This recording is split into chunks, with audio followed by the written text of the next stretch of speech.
আমি পাঠ করছি পত্রগুচ্ছ, সুকান্ত ভট্টাচার্যের লেখা।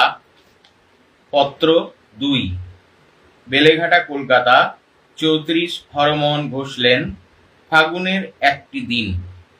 অরুণ, তোর অতি নিরীহ চিঠিখানা পেয়ে তোকে ক্ষমা করতেই হলো, কিন্তু তোর অতিরিক্ত বিনয় আমাকে আনন্দ দিল এই জন্যে যে ক্ষমাটা তোর কাছ থেকে আমারই প্রাপ্য।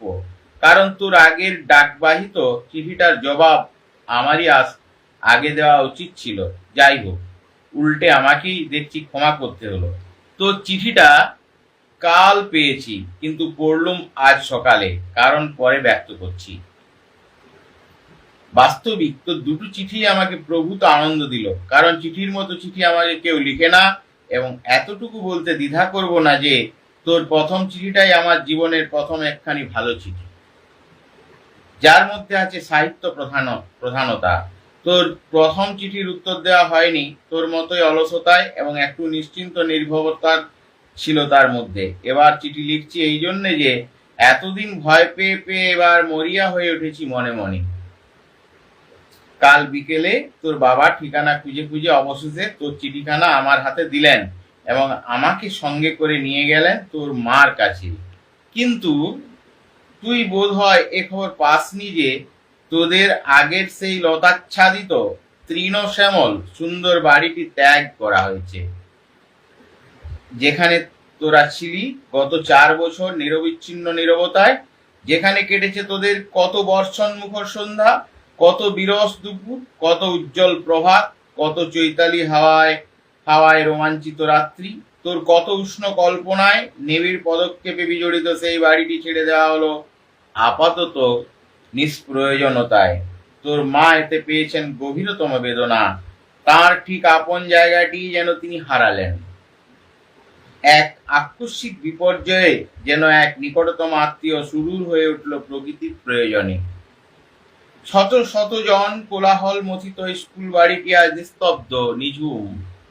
সদ্য বিধবা নারীর মতো তার অবস্থা। তোদের অজস্র স্মৃতিচিহ্নিত তার প্রতিটি প্রত্যঙ্গ যেন তোদেরই স্পর্শের জন্য উন্মুখ। সেখানে এখনো বাতাসে বাতাসে পাওয়া যায় তোদের স্মৃতির সৌরভ, কিন্তু সে আর কতদিন। তবু বাড়িটি যেন আজ তোদেরই ধ্যান করছে। তোদের নতুন বাড়িটায় গেলুম। এ বাড়িটাও ভালো, তবে এ বাড়ির তুলনায় নয়। সেখানে রাত প্রায় 11:30 পর্যন্ত তোর বাবা এবং মার সঙ্গে প্রচুর গল্প হলো। তাদের গত জীবনের কিছু কিছু শুনলাম সুন্দরবনের কাহিনী।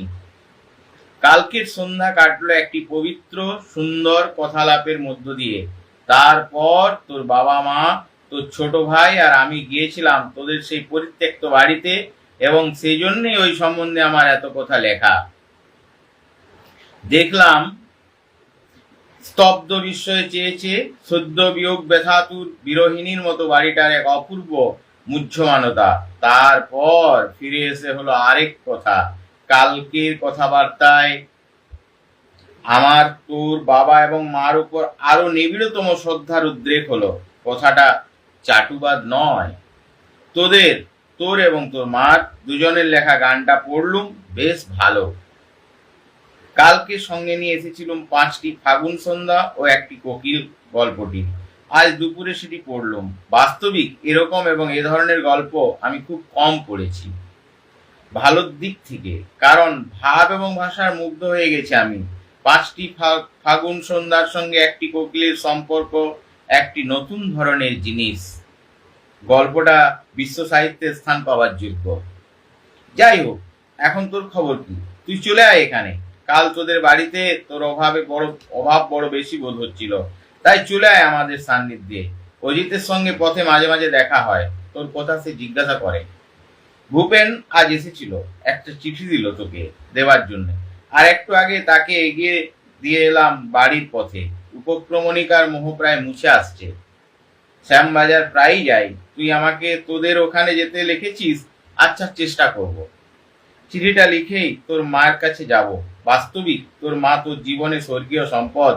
তোর জীবনে যা কিছু তা যেন তোর এই মাকে অবলম্বন করেই। এই গোপন কথাটা আজ জেনে ফেলেছি। তুই কিসের ঝগড়া পাঠালি বুঝতে পারলাম না। তুই চলে আয়, আমি ব্যাকুল স্বরে ডাকছি, তুই চলে আয়। প্রীতি নেওয়ার ব্যাপার যখন আমাদের মধ্যে নেই, তখন বিদায়। সুকান্ত ভট্টাচার্য।